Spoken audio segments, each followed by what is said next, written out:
Welcome back to the New York Sports Exchange, episode number 177. I don't know how to do this one because, actually, NBA Finals, Stanley Cup Final, in full swing. Yeah, They're both tied at 1. It's a lot of good sports right now. A lot of good sports. Great sports on right now. We are recording this about an hour before puck Just drop. about 42 minutes. Game 3, so there we will dive into games 1 and 2. By the time this is out, we will already have a winner of Game 3. Who do you think it's going to be? Just so we could say that we're right. It's in Florida tonight. I think Florida gets Game 1. Yeah, this screams Panthers dominating. I think, honestly, Stan, I saw the 1.5 line, and I saw it was like -1, or it was like plus 170 Panthers. I didn't hate it, but the more I think about it, dude, this game's going to go to overtime. Like, we've seen after the first two, Stan, like, I just... Yeah. In my head. This has been one of the better Stanley Cup Finals within the past 10 years. I mean, it's been insane. If you go back to that, Game 2 was that the first period? Second period was 3-2. First period was like 3-2. First period. Right off rip. There were 8 minor penalties in the first period alone. One of the best periods of hockey I've ever watched in my entire life. And then McDavid with that goal, that assist on the third goal was unbelievable. This series has been fantastic. For anyone who's tuned to the Stanley Cup, it's been unbelievable. It's all we can ask for. Any hockey purists like the both of us, I believe that we are. We're living large here. It's been awesome. It's been great. NBA Finals. What was I going to say? Oh, tied at 1. Seems like the Thunder... They do this every time after a bad loss like that. And then you saw... It happened in the Denver series where they lost Game 1 and they dominated Game 2. They weren't down in the Minnesota series, but after they lost Game 3, they were able to dominate Game 4. And then the same thing happened last It was a classic trap game. If you went on DraftKings, you went on FanDuel, you saw the plus 9.5 for the Pacers. Everyone's like, "Oh, they're going to get it." They weren't going to get it. So, it was clear it was going to happen. Now, going into Game 3, Stan, they're going into Indy. I don't know. What devil magic do they have for us this time? That's what I'm saying. I just don't know. I don't know. Because after blowout losses, I mean, I'm not going to call this a blowout, but they've got blown out and come back and won pretty substantially, especially in that Cavs series. So, I'm not ruling them out. And Carlisle's been fucking fantastic. So, we'll see what happens. Yeah. We'll see. Knicks. So their season's over. We did not have an episode last week. We were Tim was living life in Cancun. Mexico. He was having a great time with the Knicks, actually. Yeah, I saw Knicks, Cavs, and Celtics down there. One person that was not in Cancun is Tom Thibodeau. He's fired. We already posted a reel for Tom Thibodeau. Jason Kidd. It seems like the Knicks are kind of hell-bent on Jason Kidd. Well, I saw today he is interested in joining the team. And we'll dive into this later on, with the whole, Dolan didn't really like Tibbs, which is kind of strange because, made him a ton of money. Made him a ton of money, brought the franchise back into relevancy. I liked when we were losing. Yeah, all right. I just don't want a Dolan moment where we're like, oh my God, fucking Dolan. We can't. I mean, it's interesting times for Knicks fans. You're hearing Giannis' name get thrown around a little bit. Yeah, It's a weird spot to be for you guys. You're not used to this. Yeah, we'll kick off with the tips thing first. Yankees and Mets, 2 very opposite weekends for the both of them. Mets sweep for the Mets. Sweep the Rockies. I mean, that was a dad. But those are games that you have to win. Well, especially go interdivisional. The Braves go 0-3. Phillies go 0-3 this weekend. Braves look terrible, by the way. Phillies look terrible. And I know Bryce Harper's hurt, but holy shit. Trey Turner can't play shortstop anymore. They're gonna have to put him in center field. And then the Yankees dropped 2 out of 3 to Boston. That was Didn't you just beat them? No, we dropped 2 out of 3. No, didn't you guys play him in Fenway, or am I tripping? No, that's next week. That's this week. Next week. Yes. This week, yes. We play in Fenway this weekend. Roman Anthony got called up, though. That's going to be a big series for him. I'm scared. Is he going to hit a 500-footer against you guys? I mean, he did against the AAA team, so I wouldn't put it past him to frickin' cock one of the lands down and just frickin', we'll see. 25, jeez. Yeah. He's going to be a stud.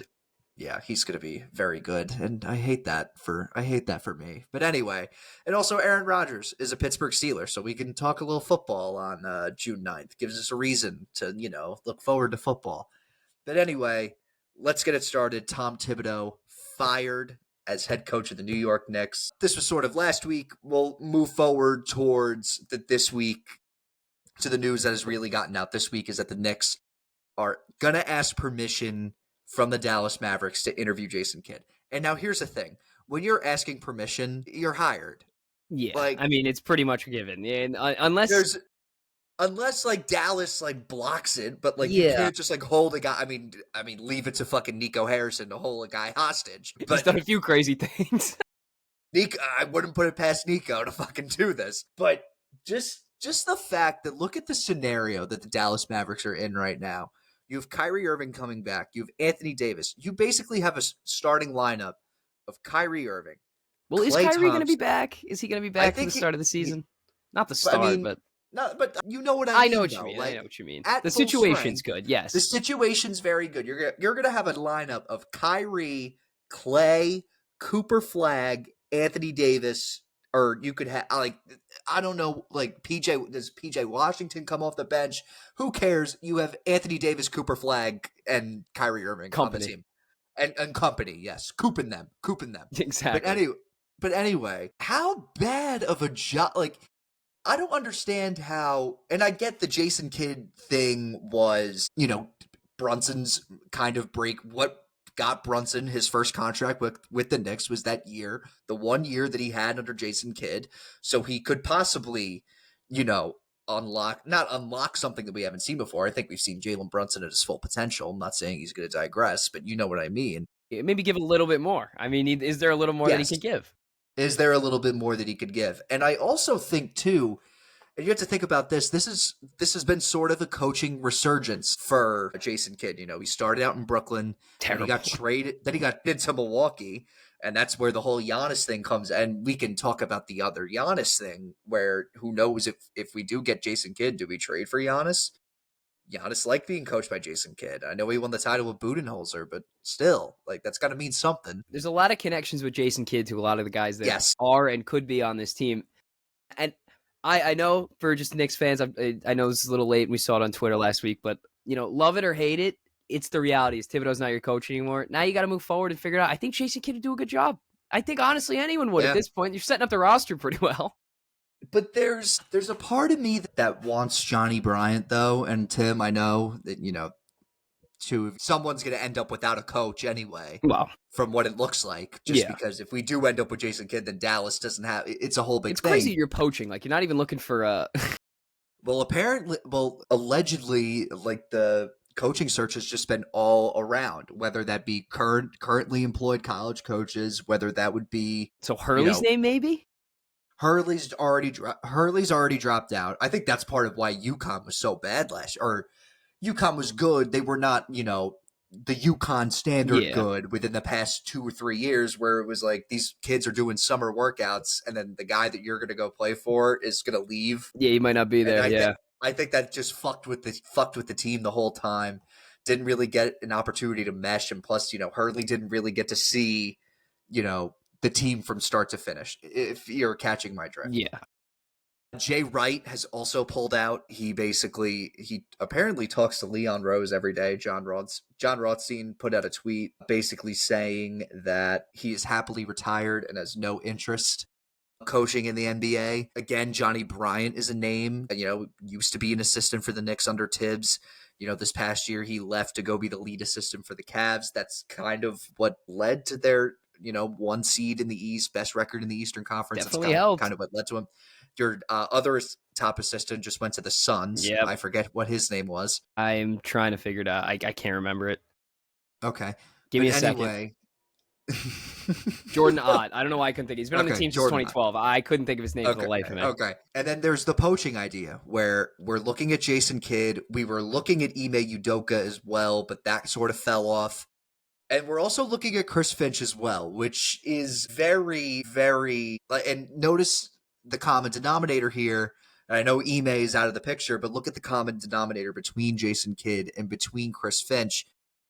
Jalen Brunson was coached by Jason Kidd at one point. Karl Anthony Towns was coached by Chris Finch at one point. It seems like they want to give the star players some familiarity to who... Right, but why exactly? Why wouldn't you? I think that just gives a smoother transition into what the team's going to look like going into next season. Especially if your stars on board, then everyone's going to follow the leader. You know what I mean? Well, yeah. There's not going to be. But Yeah. I think that, like we've been saying, the clear cut favorites Jason Kidd. If this somehow gets denied access to interview him or talk to him, then I don't know where they go. Now here's the thing: could a trade be on the table? For a Because coach, we've seen it before. It yeah, happened with Jason I Kidd. know. It literally, like, he could be traded twice as a coach, which is unreal. Yeah, I mean, maybe we could see something like that. Do the Knicks give up draft capital? I think you're in win now mode. I don't think you need picks. I know we're in win now mode, but like if we're giving But the up thing draft is, capital, that's the for thing. Jason, That's the thing. Well, here's the thing: if it works out, it's genius. If it doesn't work out, if it doesn't, then you're the biggest horrible. idiot. Yeah, you're the biggest idiot on the planet. So you're taking a shot, but you don't have a head coach right now. He seems like the clear cut fit.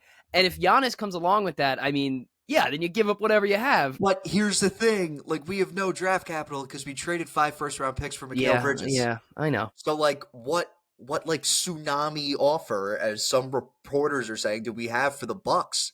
I mean, because if we get Giannis, great. Like, it's great. Don't get me wrong. Like, the guy consistently puts up 35 and 10 every then fucking the bench game. becomes an issue again because like, and don't get me wrong, I would love Giannis Antetokounmpo on my basketball team. Like, I will not. Like, are you trading Karl-Anthony Towns and company to get him? Yes. So that's where you start with. Giannis is the only guy that I would trade Cat for. I think that's the only guy. That's where you have to start. That would clear up some cap, and then from there, I guess you could bolster up the bench. But yeah, I don't know. We'll see what happens. We'll see. There. How do you feel about the stuff that's come out though after the firing? Because we heard what Jalen Brunson said at the end of Game 6 against Indiana. If he was basically asked, like, up front, if he felt that Tibbs was the right guy for the job, and he kind of gave the "Are you kidding me?" Like, yeah, of course he is. Because what else is he going to say? Yeah. And who knows if Jalen Brunson had an issue with Tibbs at all. The one guy who I think had an issue, and the report came out, it was an anonymous player, but I think I can put 2 and 2 together, that if Tom Thibodeau came back, he wanted out. I think it was Mikal Bridges. Yeah, I think that's kind of an obvious answer there. I think it's a very obvious answer. And there's one game that comes to mind. We played Charlotte in like November. And it's going way back. And killed him. And I think we were up like 25, and he still had the guys out there, and Mikal played like 42 minutes, 40 minutes, close to. Like, come on. Guy plays every single game. What are you doing? He is the Iron Man. I still can't believe I'm saying this. Mikal Bridges beat out the Tom Thibodeau minutes allegations. Yeah. Like, this was the big, like, story of the year. The irresistible force of Mikal Bridges' Iron Man streak versus Tom Thibodeau's reluctance to playing ruining careers. To reluctance to playing the bench. But yeah, it should be a pretty interesting search. I just think that who knows, like, what could happen. I honestly, who knows what might happen. You got to hire someone first. That's before, I would assume that they would have the job, whoever it may be, whether it be Jason Kidd, Bryant, whoever. I would assume they would have the job before draft day. Well, yeah, I mean, I think if they go with the Rangers, I mean, it's the Dolans. Maybe go what the Rangers just did. Figure it out, get a veteran head coach, and go from there. Maybe. We'll see. I just think that, I don't know. I completely agree with the firing of Tibbs. Right, but where you go from here is now it's murky. I'm not exactly sold on Jason Kidd. And it's like, we've seen this. Right, but you know what? I go, but then you weren't exactly sold on Tibbs when you got him, and I think winning cures a lot. So you bring in Jason Kidd, you win a few games. I wasn't sold on Tibbs because we were winning 12 games every year. And it was just what's the point? Right, but now I mean I think you gotta give it a shot if that's the reality of the situation. And again, like I said, winning cures a lot. So if you just win a few games, to start the year, all the speculation goes out the window, and now you're looking at, all right, Knicks are rolling again, and they could start steamrolling teams. But I think it'd be good for the Knicks if they got a different system in. You're getting out of this 8-man rotation. No. They're going to extend the bench going into next year. That has to happen, especially in the regular season. And I feel like you're just going to see a more well-rounded group. I think you can't. I just this whole bench situation, especially in this playoffs against the Pacers, it can't happen again. It can't happen. And also, when you think of it, and we can go even more like years past, the 3 or 4 times really that they were knocked out of the playoffs with under Tibbs were against teams that on paper were not better than the Knicks. No. Let's all be honest. And I know the Trae Young thing where it's, the Knicks and fucking Elfrid Payton out there. I'll discredit that and I'll say the last three. An 8-seeded Miami Heat team, I know you have Jimmy Butler, but still they were an 8 seed for the reason, and I know they made the finals. And you also had home court advantage as well. There's the last year against the Pacers. I know injuries was a big thing. OG with the hamstring. Randall was out with the shoulder. Jalen Brunson broke his hand in Game 7. Hart was playing through an adductor injury or an abdomen injury, something like that. And then, that's how they lost. And then this one, I just feel like you go down 2-0 at home. Got out coached a little bit, got outmatched. Got out-coached. Just, yeah. I mean, I think that's kind of what put the nail in the coffin. Carlisle has done it this whole playoffs. I know, he did, I will say, kind of went. I mean, the Cavs did get out. I don't even want to say they got out coached. I mean, Garland's out for 4 to 5 months with that toe injury. It clearly was a significant thing, and there was issues going on. But I mean, we've seen this whole playoffs, and we've seen it probably Carlisle's whole career. I mean, go back to 2014 with Dallas. I mean, he's one of the smartest coaches in the league, X's and O's. He's switched his style up so many times.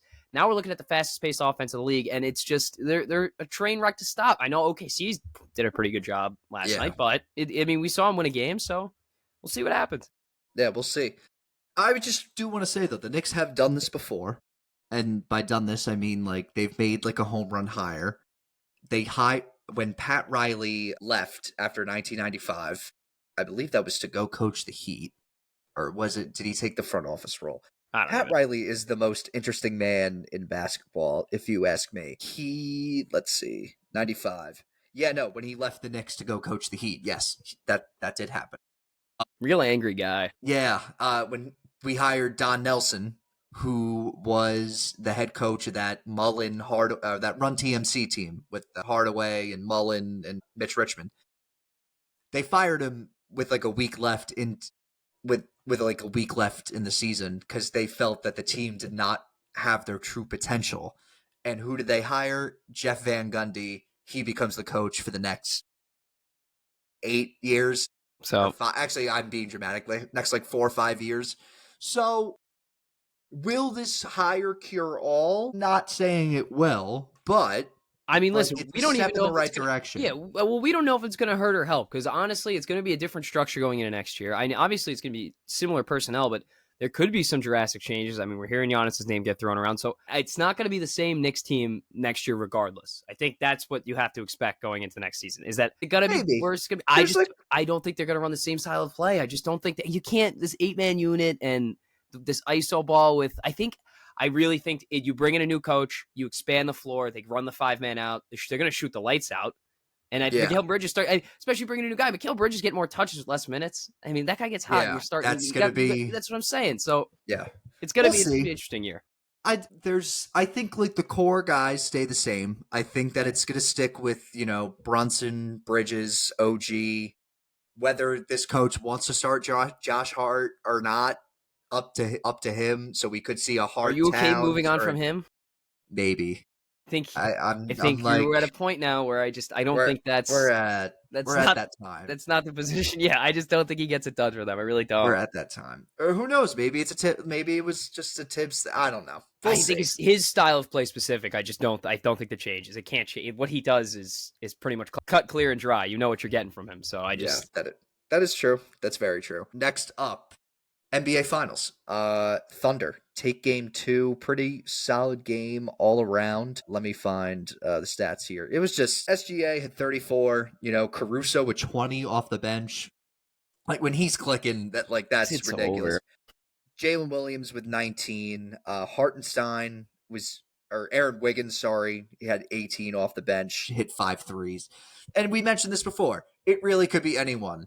Like, it really could be anyone on this Thunder team to make a difference. And this is what the Pacers have relied on these last 2 series, is having guys come off the bench and show up and, outperform, like, bench role players.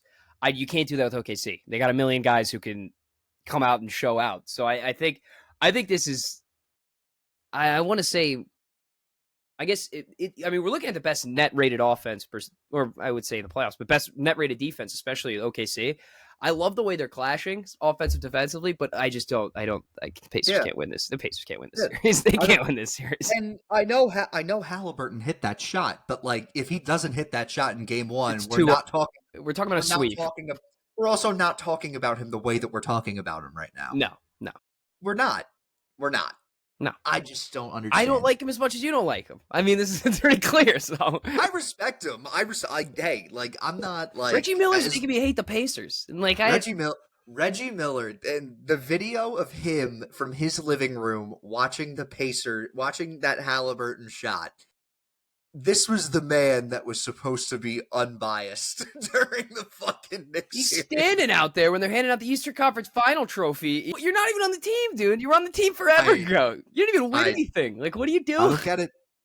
It blows my mind.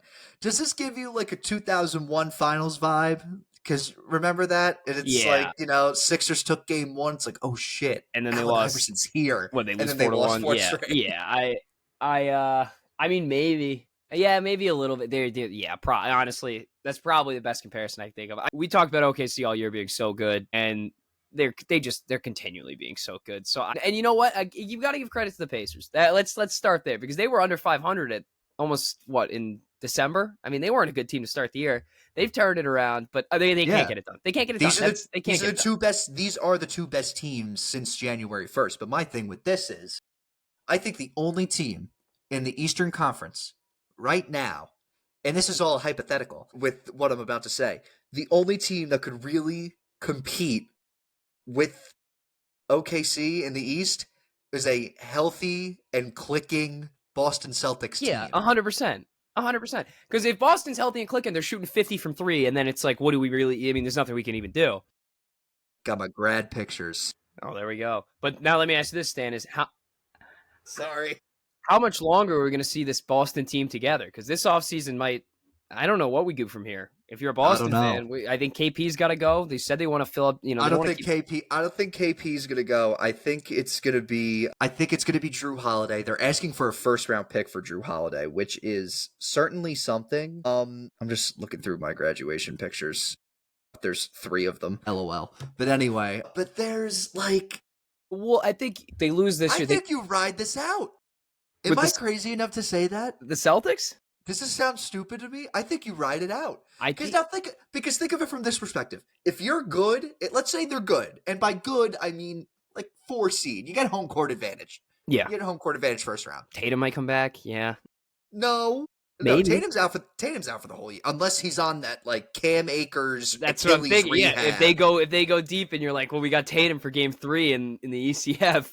Yeah, but like, will he be the same?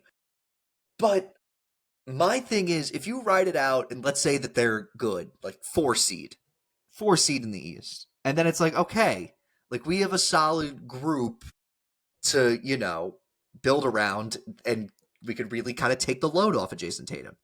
If they suck, and I believe they do have a first round pick, if they suck, and let's say they're like fringe play-in team, like they make the play-in and like lose as like a 10 seed, which is like a lot less likely than, because without Tatum, they're still fucking good. Yeah, you get a lottery pick. Yeah, and now let's say that Tatum isn't who he once was when he comes back, and now you can basically be like, hey, we got this rookie, and who knows? With the luck of lottery teams as of late, like. Yeah. I mean, it would make a lot of sense for the Celtics to get one. You could lose in the play-in, and then all of a sudden you have AJ DeBonsa on your team. That's a good. It's a good point. I didn't really think of it that far. Well, I think. All right. Celtics beat up going to next year. Eastern Conference is wide open, and I think we top that Celtics probably a 4 seed, probably going into next season. We're thinking far ahead here. 1, 2, 3. What does it even look like? Pacers, Knicks, Cavs? It depends on who the Knicks hire. I honestly think this is the year that the Knicks go 1. Well, but so like, it could be like Knicks, Cavs. But like, here's the thing. Do you see a team like Orlando jumping up like to 3? I mean, I just look at Philly. Yeah, they get healthy. Yeah, Philly gets healthy. They have the 3rd pick in the draft, so you could get a guy like Edgecombe. Also, I have to say, Tim. I'm in the process of making my draft board. And just like a big board. I'm just so excited for this draft. I love it. I just love doing it. I'm loving it right now. But anyway, you get a guy like Trey Johnson, who is like a certified bucket getter. You get a guy like VJ Edgecombe, whose athleticism is through the fucking roof.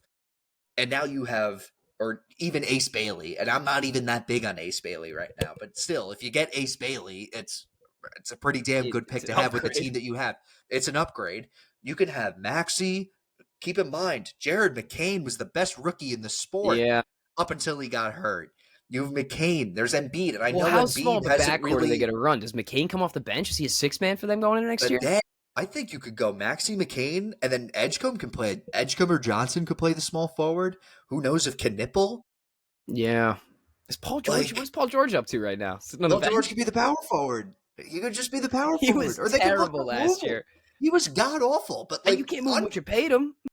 on paper, that's a good. That's on paper, that's a good team. Maxey McCain. Let's say they take Edgecombe, VJ Edgecombe, Paul George, Joel Embiid. What even is Embiid anymore, though? I haven't seen him play I don't basketball in know. like 2 years. No, like that's the thing.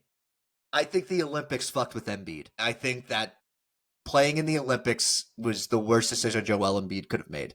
I'm not sure what kind of player he will be coming back. I know he was an Especially, MVP, but I know, but especially when he's a guy that struggles to stay on the floor and he kind of takes the time and he needs the time for rest and all that, and he doesn't do anything. yeah, I know.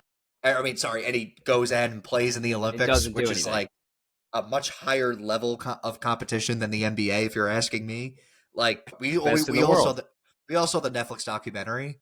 Yeah, it's Like, best in the world. yeah, I just think that him playing in the Olympics screwed with him for that whole year, and this was sort of like it's going to be a lost year. It was a lost year for Philly, and I think they'll be back. Unfortunately, I just think that this is just the reality that we live in. But then we think about them. Where do they slot in? I mean, are they jumping into the top 3 teams next year? Because now They could be a 5. Like I could see them as 5.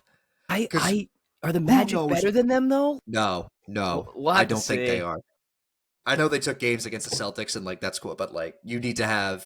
I know, but they have a ton of moves this offseason. They ton. could, yeah. Jalen Suggs is very movable for them. He was hurt. Granted, but yeah, he could be a piece that they give up. I don't know. The East is wide open, very wide open. Like when Tatum ruptured the Achilles, the immediate pivot was to this. This is Anyone's the game. East is anyone's game, as wide open as it could ever be. Mm-hmm. And here we are talking about it now. Meanwhile, Game 3 of the NBA Finals. I think we both wrote it off already. I don't want to be that guy, and I said I said the Knicks are gonna. I kept saying the Pacers have lost every single time. I'm not writing it off. I Okay, kind of am. you are. But I've said But, this like, a million times that the I'll say Pacers this. are going to lose, and they keep winning, but they can't do it. If OKC wins, I think that the takes are going to be like, oh, this is the start. Is this the start of like, 2015 Golden State dynasty? Is this going to be the start of it? Like a nice little like mini dynasty? Because we all know what because we all know what's coming in probably a year. Yeah. If we're thinking about it, because the Spurs are going to be fucking lethal. Yeah, I know. And then the West is a mess. I mean, I don't even want to touch on I don't know. The West is anyone's game. Like the Western Conference may just run through the state of Texas as a whole because San Antonio looks good. Dallas is going to get Cooper Flag. What do the Houston, Lakers look like next year? I don't know.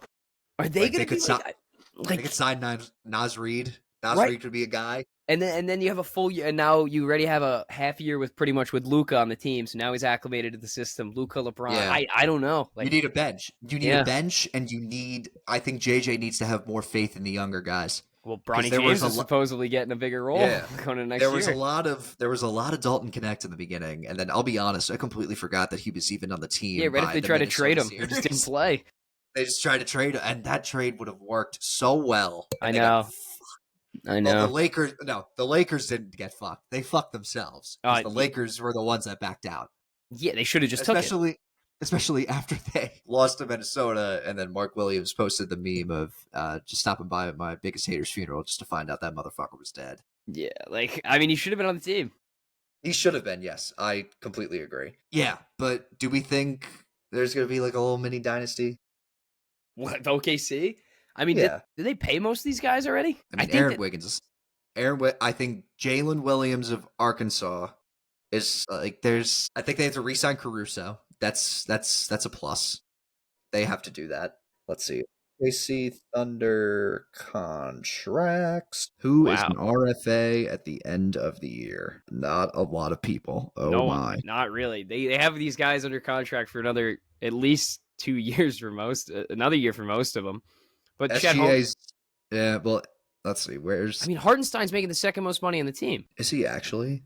That's what I'm looking at. Shea's making No, Shea guaranteed is making $114 million. per year. No, not per year, but that's I was his gonna say guaranteed that's money crazy. on his contract. Yeah. Oh no, yeah. Okay, yeah. I knew that. Hardenstein's got the second. Hardenstein's guaranteed 58. Yeah. Did you not hear what I just said with I SGA? heard what you said. Okay. I know it's a lot of money, but now Okay. the thing is like, when Chet's contract's up.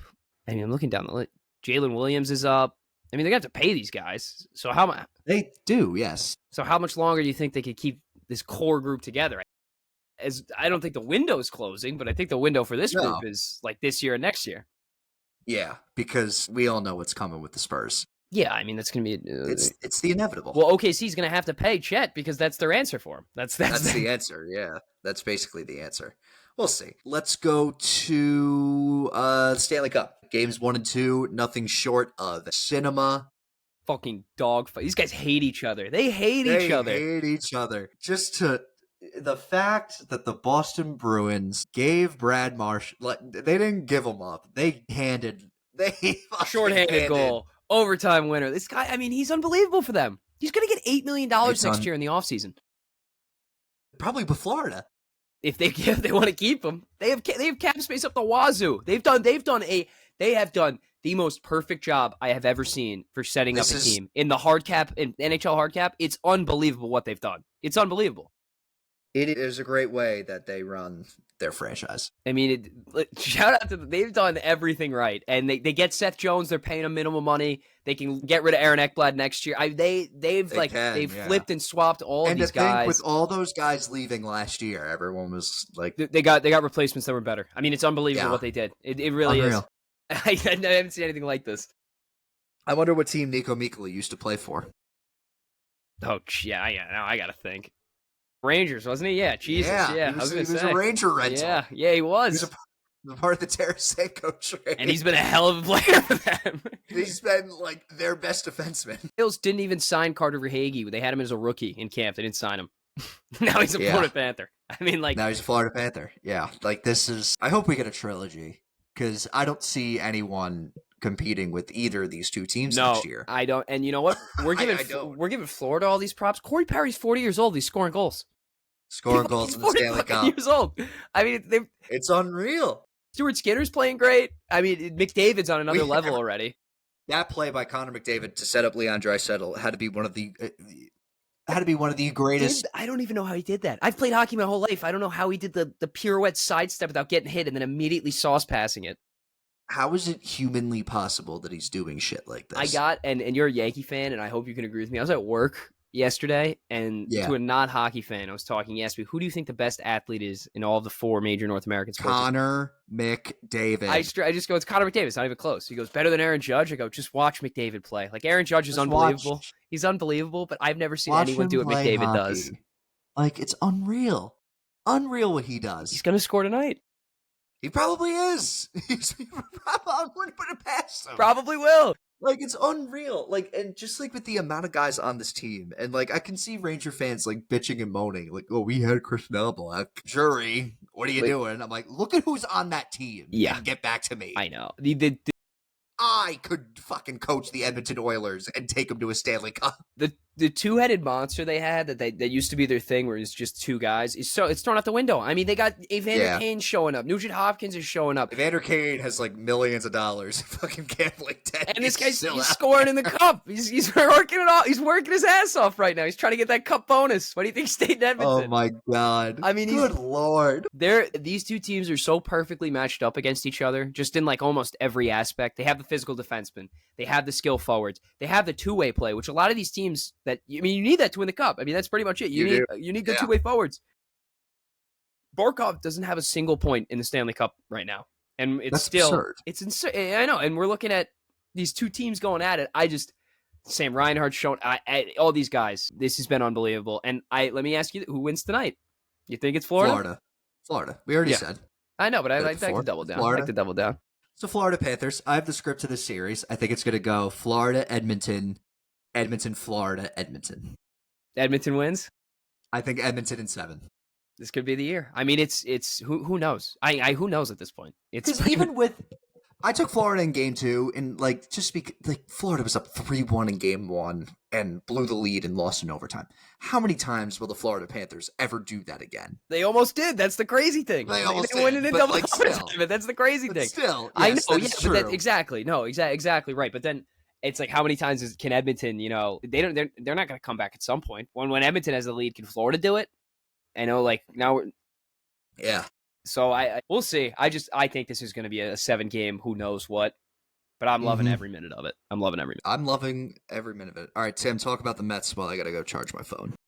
What is not to talk about right now? First of all, I want to start with Ronnie Mauricio because I've been talking about this guy since we started this podcast. It's probably been like 4 years now since they got him. Unbelievable. He started off slow. He's batting like 300 now. He hit a nuke in Coors Field, 460. I know it's Coors, but shut up. It's 460 feet. They're rolling right now. They're hitting. I know we just swept the Rockies and then they're the Rockies, but whatever. I mean, take the Rockies, take the series against the Dodgers, season series too. So they're rolling right now. The pitching's great. I mean, we talk about Skeens all you want in the NL. Let's talk about the real horse right now. Kodai Senga, he's allowed 12 runs in 12 starts. 12 runs in 12 starts. He's got a 1.59. I mean, he's been unbelievable. I know you can go innings pitch, but he's been unbelievable for what he's had to do. I want to get back to your Juan Soto point you mentioned Soto, right? Well, no, but now we can. I mentioned Ronnie Mauricio. That's who I was. I heard. It ended in O. I was like, okay, yes. Soto, but no, it was Ronnie Mauricio. Anyway, Juan Soto, he's here, man. 346. What is it? 364 in the last 10 games. I think the game yesterday kind of said it all. Like, what do you got to base 6 times? 3 for 3 with 3 walks is absurd. He's here, and you know what? And that guy, I don't think Lindor to hit that game. So he went 0 for 5. I bet on him. Yeah. And you want to talk about? I mean, Pete Alonso could win the fucking MVP this year. Pete Alonso right now, leads the league in RBIs, second in doubles. He's like top 5 in home runs in the NL. This gets back to my point because David Stearns has never been the type of guy to sign a first baseman. I feel like he's not. You're handcuffed. He's handcuffed right now because here's the thing. He has never wanted to look at all the pitchers' contracts that he's given out. They aren't that big because I feel like he knows the inevitable of like they're gonna get hurt. Well, obviously, it's true. Every pitcher's gonna get hurt. But look at Sevy right now too. Even get hurt, you just got to pick the right guys. I mean, Sevy's also like 1 in 7. Well, I will say though, David Stearns, when they found out it was like $67 million the A's were giving him. Yeah, he was like, "Thank you for your service, whatever. Get the hell out of here." But it was he does not want to give first baseman ludicrous contracts. He does not want to give pitchers ludicrous contracts. I think the only ludicrous contract that he offered was he offered Yamamoto 10 years, which is like, okay, yeah, like it's fucking, he's a 23-year-old superstar. You have to. Look at what the first basemen are doing now. Alonso is probably an NL MVP candidate right now. Probably. Freddie Freeman's hitting 360 when everyone thought when he signed with the Dodgers, like, okay, like it's over. Yeah. Paul Goldschmidt. I know his average kind of dropped a bit, but no one was expecting him to have the year that he's having right now. No one did at all. I think Pete Alonso's forcing David Stearns to kind of like show his hand and be like, give me more money. I think 100%. And he has that opt-out clause and he's going to opt out after this year. I think the meeting that he had, Alonso, before he signed with Cohen, Stearns, and Boris, and it kind of, I think he was trying to like fuck over David Stearns and basically force Steve Cohen to, trump David Stearns and be like, dude, you just have, like, you have to fucking sign him. Like, you had to. Yeah. Well, I think I'll be honest. I said this when they signed him to the extent or re-signed him. I could not see him in any other uniform. No, and he said that himself too. He goes, "I love the familiarity. He just wanted to be here." Those are guys you sign, guys that want to play for your team, or the guys you want, especially guys that are all stars. And you know what? I think that little situation where he was like, "I want the $300 million deal, and the Mets are like, you're not worth that. I mean, look at the season you just had. I think that gave him a swift kick in the ass, and he was like, I got to step my game up if I want to be here long term. Set a goal for himself. He's hitting all fields right now. I mean, we didn't see Pete Alonso start hitting gaps and hitting doubles like this ever. He's 9 home runs away from the franchise lead. Yeah, he took second over. Yes, he passed David Wright, and now he's 9 away from Darryl Strawberry. Mm-hmm. Yeah, what a terrible. I mean, it's like 258. Yeah, it's not. I mean, still though, like all-time Met home run leader. No, like, that's a big thing. Yeah, it's 252. Yeah, he's got 243 right now. Yeah, it's 252. Yeah, 9 away from tying Darryl Strawberry. But just looking at the Mets right now, especially now, they're firing all cylinders. They're the best team in the National League, second best team in baseball behind the Detroit Tigers, which is a sentence. Wow, that I didn't think I'd be saying this year. That's something, and it's only by a game. Like there could be like a Tigers skid away, losing streak away from having the best record in baseball. The Braves have fallen off. The Phillies have fallen off. I wouldn't say that. Well, they're on a bit of a cold streak. They're on a cold streak. The Braves have. There's no doubt in my mind that the Atlanta Braves are done. I don't even know. I don't know what they're doing anymore. Michael Harris, that contract clearly didn't work out. I mean, that was just. And now where do you go from here for them? Seriously, like I don't know what you do.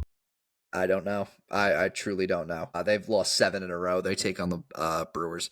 Phillies. They're currently tied with the Cubs right now.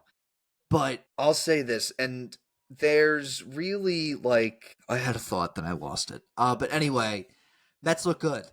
They look real good. Mets look really, really good.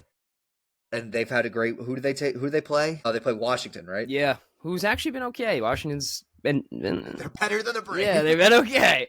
You gotta spotlight the Mets starting pitching this year. They got absolutely 4 guys in, and it's almost like I don't want to like raw react to the stats that Manaea had and Montes are having, but to keep in mind, they didn't have a full spring training. This is really their spring training, number one. Well, Montes was terrible in high A ball the other day. 4 home runs in 4 innings. Though, I know. So, but then there's sort of the push of, like, do you just like leave the rotation as is? Well, like, is there a specific guy that you want at the deadline? I think who do you got to get a lefty reliever at the deadline. I think that's the first. This is the first move you got to make. But I think you're in such a situation right now where Stearns doesn't give these big contracts to pitchers. I mean, Griffin Canning's making like the league minimum. Griffin Canning's been great. You don't want to take him out of the rotation, but like a guy like McGill, you can move out. And they had Blackburn pitching the other day. I mean, they got like a 6-guy unit right now.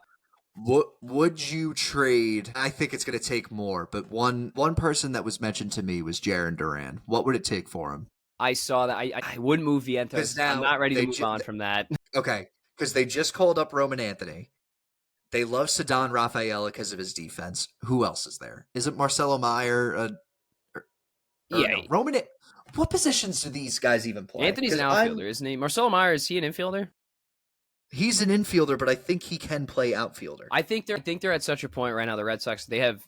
I mean, it's a good place to be, but you have so many prospects. You got to make big decisions. I think if they move on from Duran, and this is just my opinion, just from outside perspective, you're pretty much just blow it up at that point. Because then you trade Devers. I mean, you really, because especially after last year. But it seems like they're valuing these young guys and like want to make a push for them. Their front office is so stupid. Also, it's going to take a lot more than Vientos and McGill. I think you got to give up a guy like Jet Williams. It'd be like Jet Williams, maybe Drew Gilbert too, throw it in there. Drew Gilbert has. I know, but I don't necessarily want.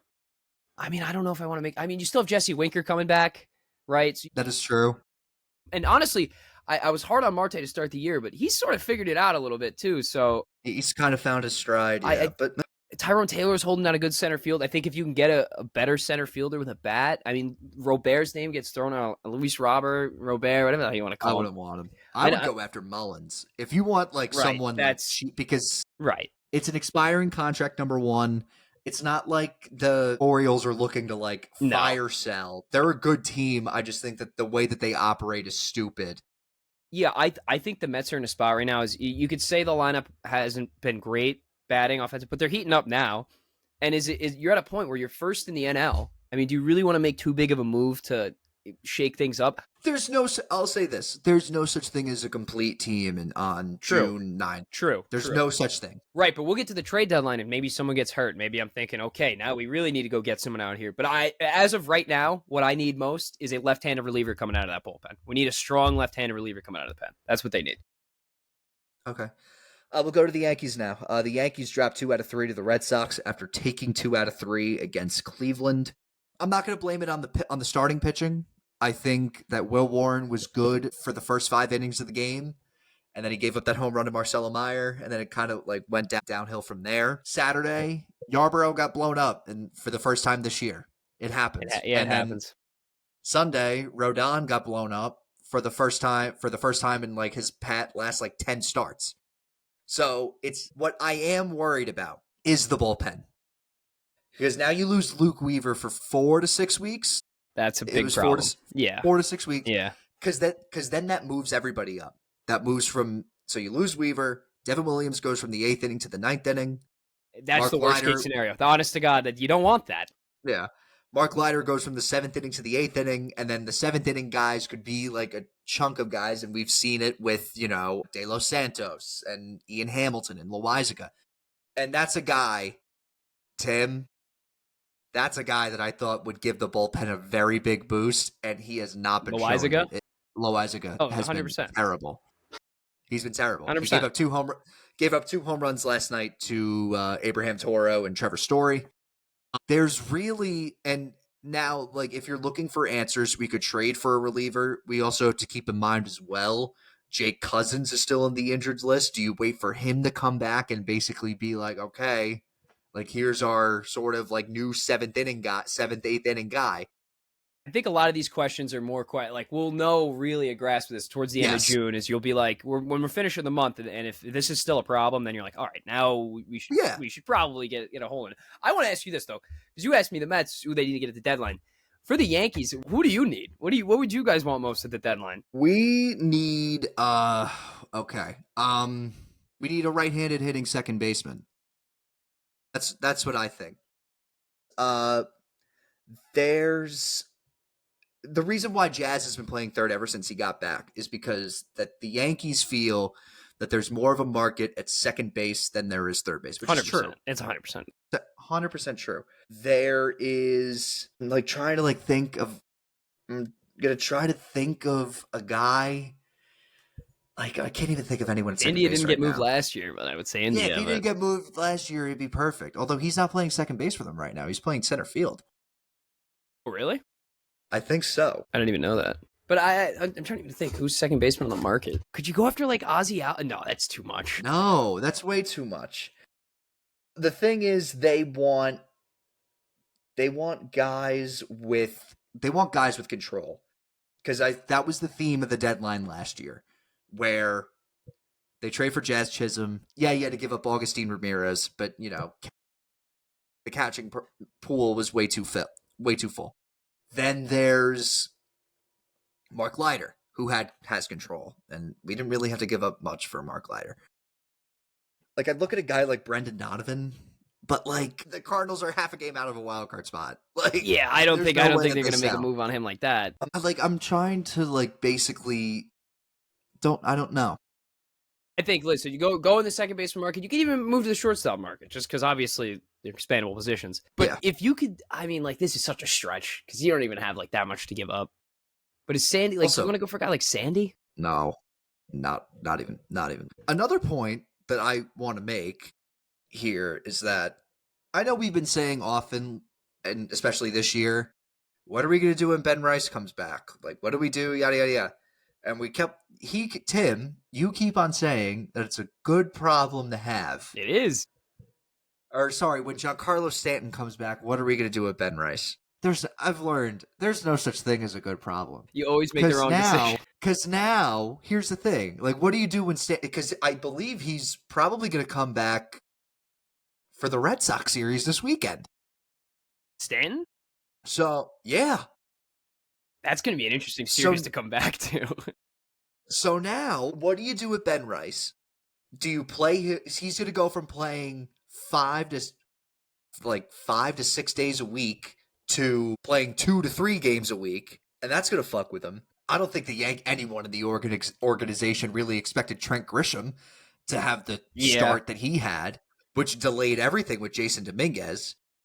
So you have him going up against a lefty. You have him going up against a lefty in Crochet on Saturday and sitting him when they're against the rookie and we'll get to Hunter Dobbins because wow, what a start! Yeah, wow. There's just a lot. There's just lot of questions. But again, you're winning games, so it's like if you were losing and you had all these issues, and now you're like, oh, all right, now we got to figure this out. But you're winning, so it's a hard decision to make. I think my question is Dominguez the answer for the rest of the year, or do you want some? If he's playing, I think he should be playing every single day. Like that is my okay. Because I think if he's playing every day, he's going to be playing to his full potential. All right, but say we get to the deadline and he's not playing every day, and then you got some decisions to make. Would you possibly be okay getting another maybe platoon outfielder? No. All right.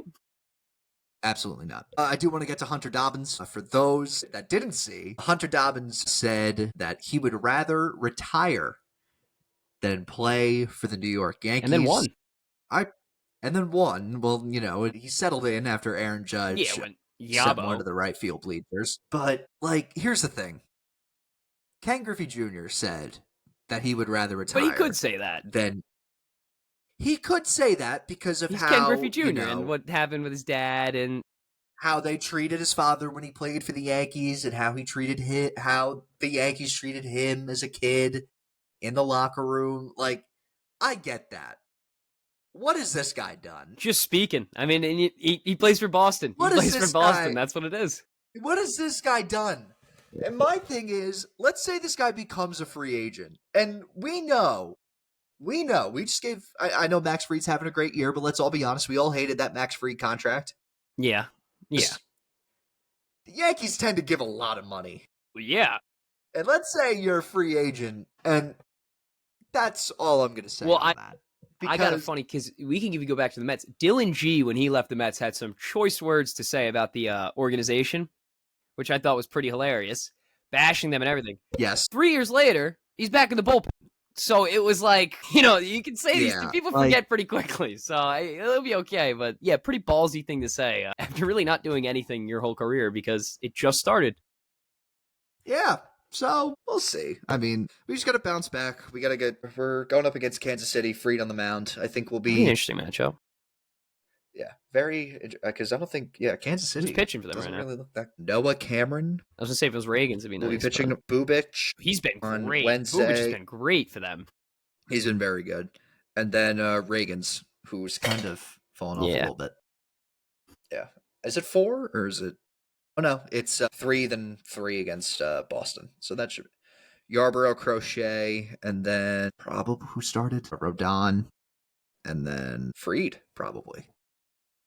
Fried will go Tuesday, Sunday. All right. Moving on to what I saw. Tim, why don't you get it started? You know what? Oh, shit. Timeout. No. Aaron Rodgers is a Pittsburgh Steeler. Well, yeah. All right. This is the question I want to ask you to start this podcast, Dan. What is the Steelers' record this year? They're at 8 wins. Right. I feel like they don't get they go under the threshold this year. They don't get 9.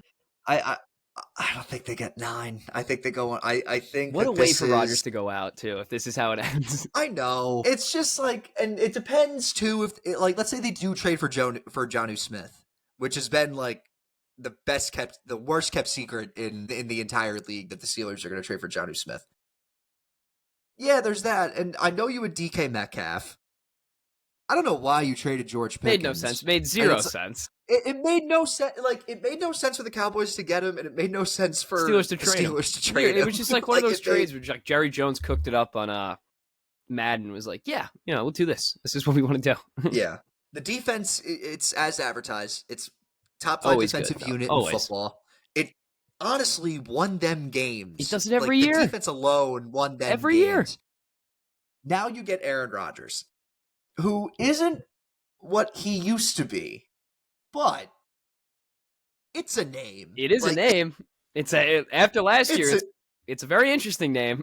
It's a name. It's a pretty big name. And I feel like with the amount of people that have been playing quarterback for the Pittsburgh Steelers since Ben Roethlisberger, you'll take Aaron Rodgers. I think at this point, yeah. I mean, if I had to watch Kenny Pickett, I'd take Aaron Rodgers too. Yeah, like that. I mean, we'll see what happens, but I just don't. And like, we get Aaron. Like, what disgusts me is there's a possibility of seeing Aaron Rodgers versus Joe Flacco twice a Only year. quarterback in that division that has not won a Super Bowl is, funny enough, Lamar Jackson. Burrow. Oh yeah, no, Ben to a Super Bowl. I'm sorry, Ben to a Super Bowl. Oh, Ben to a Super Bowl. Lamar Jackson. Funny enough, who was probably even the backups in Cleveland that aren't rookies was there. Oh yeah, he was a backup. But he didn't play. He's a backup. He didn't play. He's a backup. It's just funny. It's a funny stat that everyone. Who's the backup in Baltimore? It's someone really important too. Oh my god. They literally. Who is it? Cooper Rush. There you go. Another one. Did not go to a Super Bowl though, but Cooper Rush is still a name. Is Browning still backing up in Cincinnati? God, if I know. Yes, it's still Browning. Although I think he's a free agent. Well, either way, Actually, no, he's still there's there. a ton of quarterbacks in this division who have played or won a Super Bowl, and it's pretty funny that the odd man out right now, especially for starters, is Lamar Jackson. Is them? Yes. Now moving on. Now actually, and another one. Texans are going to sign Nick Chubb. Yeah, well, that's if he passes the physical, but yeah, he will. He will. All right. Moving on. What I saw. Tim, go for it. Everyone's probably a New York sports fan. Most people listening to this, but I will say if you're not, and you're not a Mets fan, go check out the SNY broadcast because the cinema that they have been doing recently, Stan, has been I mean, the way they broadcast these games, just visually, with some of these shots is crazy. It's like watching a movie. It's pleasing. Yeah, it is pretty aesthetically pleasing. Zooming in on an airplane with a full moon as it's flying over, and then they got the cutaway shot. They zoomed in on they had the moon over the field, and it was like panned over. Yeah. And panned it to a baseball. Like it was just... Yes. And they've done a lot of good stuff. So the Cohen money is treating them really well. That new casino is coming soon too. It may ruin the parking lot, but it will be. It will be something. Yeah. What I saw is college sports as a whole. It was recently passed that now officially. Yeah, like it wasn't happening already. Like it wasn't happening before. Officially, colleges and universities. They just don't got to get another guy to sign the paper now. Pay athletes up front. And they don't need no middleman. And it's officially professionalized, which is... Let's take college out of it then. What's the point? I read something like it affects football, it affects men's basketball, and it affects women's basketball in a positive way. The rest of the sports, good fucking luck. Like, for the smaller schools especially. That Texas Tech softball player just got 7 figures in her NIL deal. That was just for her to stay. Crazy. Like, to stay at Texas Tech. Tech, stay here. Here, take this 7-figure deal. Like, crazy. Here's $1 million, which is absurd. Go play the sport you already wanted to play. Yeah. Good Lord. All right. That's going to wrap it up. Be sure to follow us on Instagram, Facebook, and TikTok. Be sure to like this episode on YouTube, subscribe to our YouTube, leave a comment on our videos. Be sure to follow us and rate us on Spotify. 5 stars? 5 stars only. Enjoy the Stanley Cup. Probably the best Stanley Cup we've seen since... a while. Maybe last year. Yeah. Yeah, that is true. Yeah, that's pretty true. All right, finals. Enjoy those as well. Enjoy everything. Enjoy sports. Enjoy life. Enjoy sports. That's what we do here. We enjoy sports. All right, peace out, guys.